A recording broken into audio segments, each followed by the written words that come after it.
Hello everyone, I'm back again. In this video, I'm going to share how you can run a conversation activity in your classes.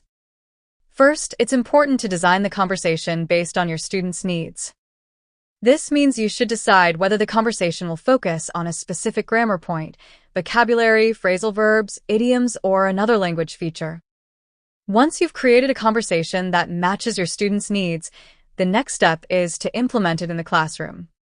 But how do you do that effectively? In this lesson, I'll explain how to use conversation activities as part of your lesson plan and how to guide students through them step by step.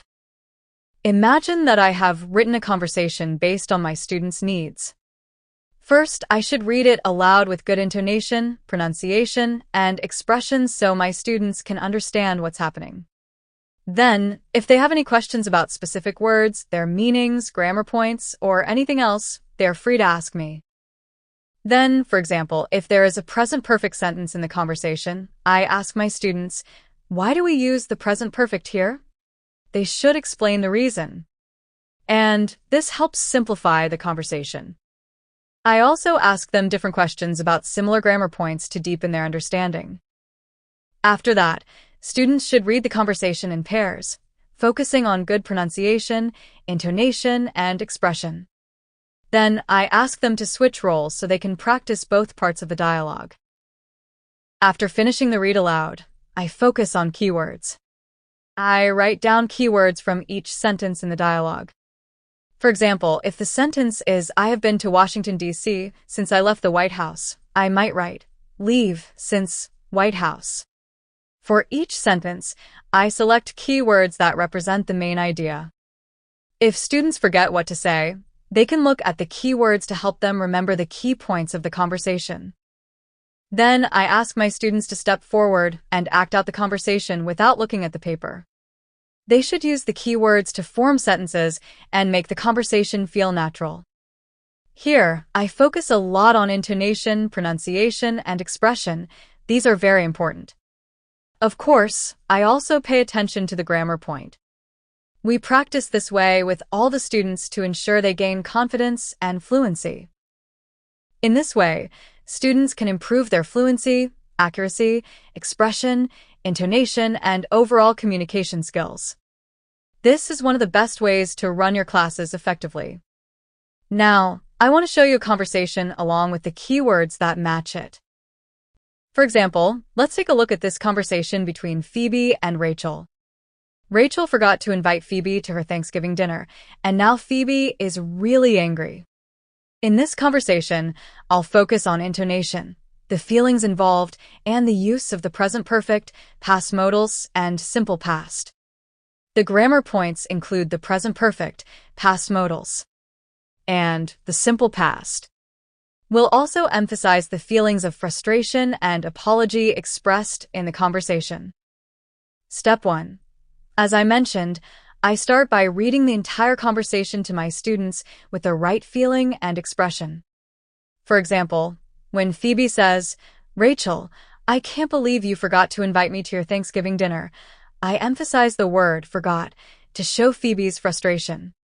I also teach my students how to stress important words in a sentence to convey the proper meaning and emotion. For instance, when Rachel says, Oh, Phoebe, calm down. I've been so busy with work lately that it slipped my mind. I make sure to stress the words busy and slipped to highlight the reasons for her forgetfulness. Teacher, let's read the conversation to understand what's going on. I'll read it first, paying attention to intonation and stress. Pay close attention to how the characters feel and how we emphasize important words. Phoebe, Rachel, I can't believe you forgot to invite me to your Thanksgiving dinner.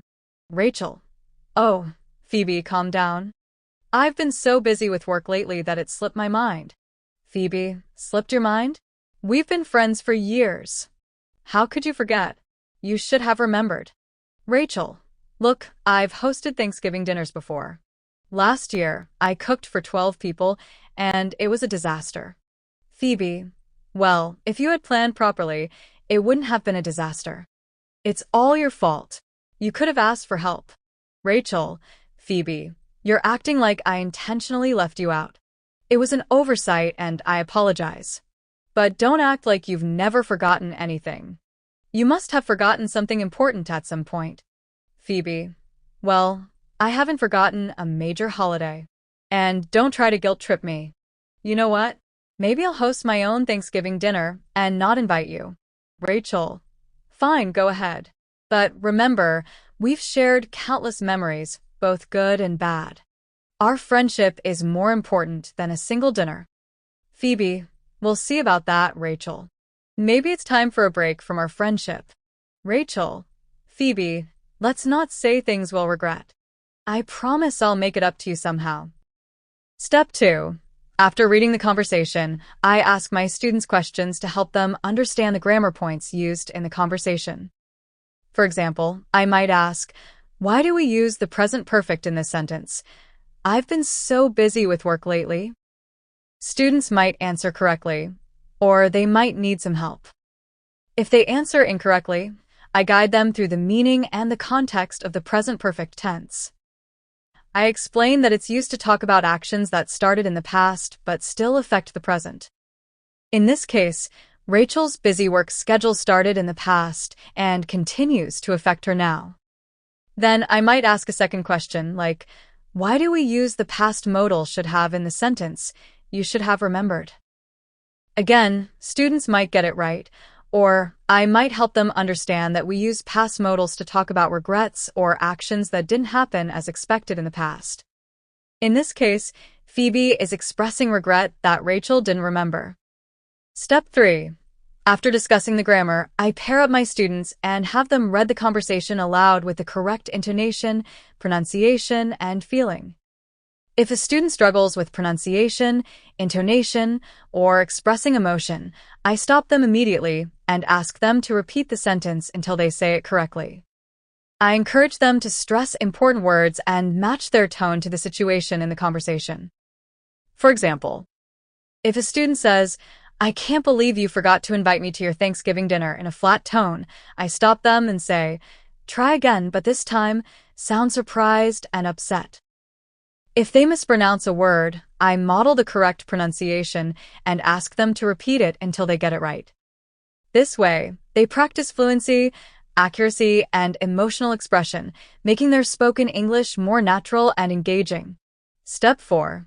To make the activity more engaging, I introduce a role-switching challenge. After students have practiced reading the conversation, I switch their roles. If one student was Rachel, now they must be Phoebe and vice versa. This helps them understand both perspectives in the conversation and improves their ability to adjust their tone and expressions accordingly. Step 5. Keyword-based memory and speaking challenge. I write down keywords for each sentence to help students recall the conversation without reading it directly. Example for sentence 1. Original sentence. Phoebe, I can't believe you forgot to invite me to your Thanksgiving dinner. Keywords: believe, invite, dinner. If students forget the sentence, they use the keywords to reconstruct it while maintaining the grammar, intonation, and feeling. How I use this in class.